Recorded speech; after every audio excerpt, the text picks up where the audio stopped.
ಮತ್ತು ಕೇಂದ್ರಾಡಳಿತ ಪ್ರದೇಶಗಳಿಗೆ ಇದುವರೆಗೆ 193.53 ಕೋಟಿಗೂ ಹೆಚ್ಚು ಕೋವಿಡ್ ಲಸಿಕೆ ಡೋಸ್ಗಳನ್ನು ಭಾರತ ಸರ್ಕಾರ ಉಚಿತವಾಗಿ ಮತ್ತು ನೇರ ರಾಜ್ಯ ಸಂಗ್ರಹಣೆ ವರ್ಗದ ಮೂಲಕ ಒದಗಿಸಲಾಗಿದೆ ಎಂದು ಆರೋಗ್ಯ ಮತ್ತು ಕುಟುಂಬ ಕಲ್ಯಾಣ ಸಚಿವಾಲಯ ಶನಿವಾರ ತಿಳಿಸಿದೆ. ಇನ್ನು 16,67,39,155 ಕೋಟಿಯಷ್ಟು ಬಳಕೆಯಾಗದ ಕೋವಿಡ್ ಲಸಿಕೆ ಡೋಸ್ಗಳು ರಾಜ್ಯದಲ್ಲಿ ಮತ್ತು ಕೇಂದ್ರಾಡಳಿತ ಪ್ರದೇಶಗಳಲ್ಲಿ ಇನ್ನು ಲಭ್ಯವಿದೆ ಎಂದು ಸಚಿವಾಲಯ ತಿಳಿಸಿದೆ.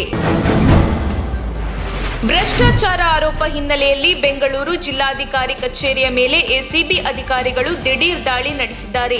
ಈ ವೇಳೆ ಲಂಚ ಪಡೆಯುತ್ತಿದ್ದ ಜಿಲ್ಲಾಧಿಕಾರಿ ಕಚೇರಿ ಮ್ಯಾನೇಜರ್ ರೆಡ್ ಹ್ಯಾಂಡ್ ಆಗಿ ಸಿಕ್ಕಿಬಿದ್ದಿದ್ದಾನೆ. ಜಿಲ್ಲಾಧಿಕಾರಿ ಕಚೇರಿ ಮ್ಯಾನೇಜರ್ ಮಹೇಶ್ 5 ಲಕ್ಷ ರೂಪಾಯಿ ಲಂಚಕ್ಕೆ ಬೇಡಿಕೆ ಇಟ್ಟಿದ್ದಾಗಿ ಎಸಿಬಿ ಅಧಿಕಾರಿಗಳಿಗೆ ದೂರುದಾರರು ದೂರು ನೀಡಿದ್ದರು.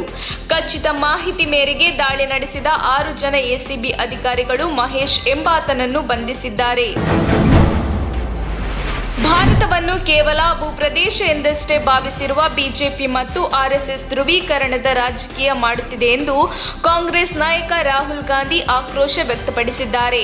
ಲಂಡನ್ನಲ್ಲಿ ನಡೆದ ಐಡಿಯಾಸ್ ಫಾರ್ ಇಂಡಿಯಾ ಕನ್ಕ್ಲೇವ್ ಕಾರ್ಯಕ್ರಮದ ಸಂವಾದದಲ್ಲಿ ಭಾಗವಹಿಸಿ ಮಾತನಾಡಿದ ಅವರು, ಕಾಂಗ್ರೆಸ್ ಪಕ್ಷವು ಸಮಾನತೆಯಲ್ಲಿ ನಂಬಿಕೆ ಇರಿಸಿದೆ ಎಂದು ಹೇಳಿದ್ದಾರೆ. ಗುಡುಗು ಸಿಡಿಲು ಸಹಿತ ಭಾರೀ ಗಾಳಿ ಮಳೆಯ ಪರಿಣಾಮ ಕನಿಷ್ಠ 33 ಮಂದಿ ಸಾವನ್ನಪ್ಪಿರುವ ಘಟನೆ ಬಿಹಾರದಲ್ಲಿ ನಡೆದಿದೆ. ಘಟನೆಯಲ್ಲಿ ಸಾವನ್ನಪ್ಪಿರುವವರ ಕುಟುಂಬಕ್ಕೆ ಬಿಹಾರ ಮುಖ್ಯಮಂತ್ರಿ ನಿತೀಶ್ ಕುಮಾರ್ ಸಂತಾಪ ವ್ಯಕ್ತಪಡಿಸಿದ್ದು, ಶನಿವಾರ ತಲಾ 4 ಲಕ್ಷ ರೂಪಾಯಿ ಪರಿಹಾರ ಘೋಷಿಸಿದ್ದಾರೆ. ಭಾರೀ ಗಾಳಿ ಮಳೆಯ ಹಿನ್ನೆಲೆಯಲ್ಲಿ ಜನರು ಅನಗತ್ಯವಾಗಿ ಮನೆಯಿಂದ ಹೊರಬರಬಾರದು ಎಂದು ಮುಖ್ಯಮಂತ್ರಿ ನಿತೀಶ್ ಕುಮಾರ್ ಮನವಿ ಮಾಡಿಕೊಂಡಿದ್ದಾರೆ. ನಮ್ಮ ಆರೋಗ್ಯದ ಬಗ್ಗೆ ಸೋಮಣ್ಣ ಅವರಿಗೆ ಕಾಳಜಿ ಬೇಡ. ಆರೋಗ್ಯ ಯಾವ ರೀತಿ ಇಟ್ಟುಕೊಳ್ಳಬೇಕೆಂದು ವೈದ್ಯರು ನಮಗೆ ಹೇಳಿದ್ದಾರೆ.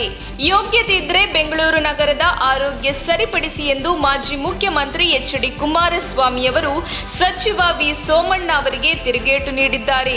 ಬ್ಯಾಟರಾಯನಪುರ ಕ್ಷೇತ್ರದ ನಾಗವಾರ್ ರಿಂಗ್ ರೋಡ್ ಜಂಕ್ಷನ್, ತಣಿಸಂದ್ರ ಮತ್ತಿತರ ಕಡೆ ಇಂದು ಮಳೆ ಹಾನಿ ವೀಕ್ಷಣೆ ಮಾಡಿ ನಂತರ ಮಾಧ್ಯಮಗಳ ಜೊತೆ ಮಾತನಾಡಿದ ಅವರು, ಬೆಂಗಳೂರು ನಗರ ಏನು ಅಂತ ಸೋಮಣ್ಣ ಅವರಿಂದ ಕಲಿಯಬೇಕಿಲ್ಲ ಎಂದು ಅವರು ಹೇಳಿದರು. ನಮ್ಮಲ್ಲಿ ಯಾವುದೇ ಬಣ ರಾಜಕೀಯ ಇಲ್ಲ. ಜಿಲ್ಲೆಯ ಎಲ್ಲಾ ನಾಯಕರು ಒಗ್ಗಟ್ಟಿನಿಂದ ಕೆಲಸ ಮಾಡಲಿದ್ದು, ವಾಯವ್ಯ ಪದವೀಧರರ ಹಾಗೂ ಶಿಕ್ಷಕರ ಕ್ಷೇತ್ರದ ಚುನಾವಣೆಯಲ್ಲಿ ಬಿಜೆಪಿ ಗೆಲುವು ನಿಶ್ಚಿತ ಎಂದು ಜಿಲ್ಲಾ ಉಸ್ತುವಾರಿ ಸಚಿವ ಗೋವಿಂದ ಕಾರಜೋಳ ಹೇಳಿದರು.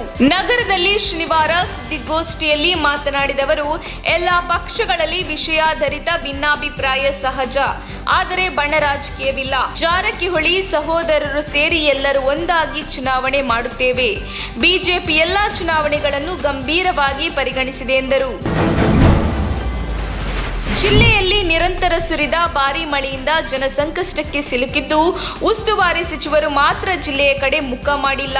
3 ದಿನಗಳಿಂದ ನಿರಂತರ ಸುರಿದ ಮಳೆಯಿಂದ ಜನಜೀವನ ಅಸ್ತವ್ಯಸ್ತಗೊಂಡಿದೆ. ಆದರೂ ಉಸ್ತುವಾರಿ ಸಚಿವ ಆರಗ ಜ್ಞಾನೇಂದ್ರ ಈವರೆಗೂ ಜಿಲ್ಲೆಗೆ ಭೇಟಿ ನೀಡಿಲ್ಲ.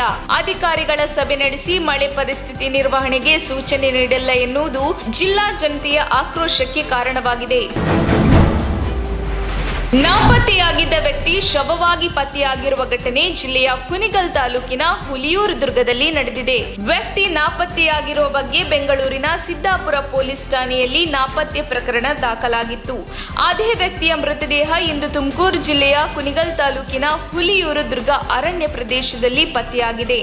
ವಿಷ ಸೇವಿಸಿ ಆತ್ಮಹತ್ಯೆ ಮಾಡಿಕೊಂಡಿರುವ ಶಂಕೆ ವ್ಯಕ್ತವಾಗಿದೆ.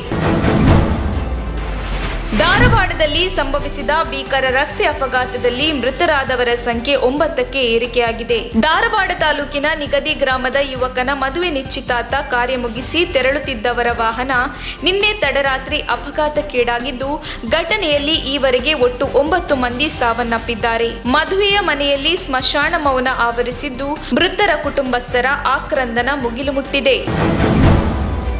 ವೈದ್ಯರ ನಿರ್ಲಕ್ಷ್ಯದಿಂದ 3 ದಿನದ ಹಸುಗೂಸು ಸಾವನ್ನಪ್ಪಿರುವ ಘಟನೆ ನಂಜನಗೂಡಿನ ಹುಲ್ಲಹಳ್ಳಿ ಸರ್ಕಾರಿ ಆಸ್ಪತ್ರೆಯಲ್ಲಿ ನಡೆದಿದೆ. ನಂಜನಗೂಡು ತಾಲೂಕಿನ ದುಗ್ಗಹಳ್ಳಿ ಗ್ರಾಮದ ಬಸಪ್ಪ ಅವರ ಪತ್ನಿ ಶಾರದಾ 3 ದಿನಗಳ ಹಿಂದೆ ಗಂಡು ಮಗುವಿಗೆ ಜನ್ಮ ನೀಡಿದ್ದಾರೆ. ಮದುವೆಯಾಗಿ 8 ವರ್ಷಗಳ ಬಳಿಕ ಜನಿಸಿದ್ದ ಮಗು ವೈದ್ಯರ ನಿರ್ಲಕ್ಷ್ಯದಿಂದ ಸೂಕ್ತ ಚಿಕಿತ್ಸೆ ಸಿಗದೆ ಸಾವನ್ನಪ್ಪಿದೆ ಎಂದು ಕುಟುಂಬಸ್ಥರು ಆರೋಪಿಸಿದ್ದಾರೆ.